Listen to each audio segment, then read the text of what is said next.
पालकमंत्री हसन मुश्रीफ यांनी 6 गावे घेऊन शहराची हद्दवाढ करणार असल्याचे आज जाहीर केले.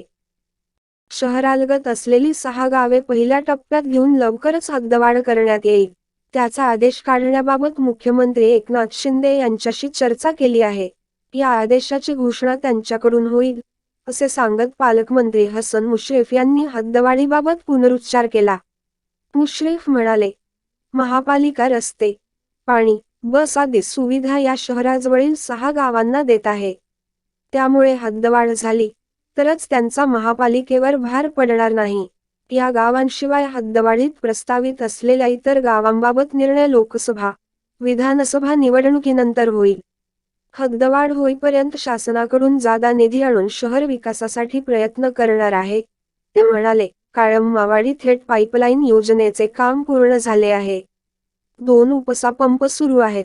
चंबुखडी येथे पाईपलाईनच्या क्रॉस कनेक्शनचे काम पूर्ण झाल्यानंतर पूर्ण शहराला थेट पाईपलाईनद्वारे पाणी पुरवठा केला जाईल. शहरातील सर्व ठिकाणी एकसारखे आणि योग्य दाबाने पाणी पुरवठा करण्यासाठी IIT मुंबईच्या माध्यमातून सर्व्हे केला आहे. या पाईपलाईनमुळे 176 MLD पाणी उपसा होऊन त्याने सांडपाणीही वाढणार आहे.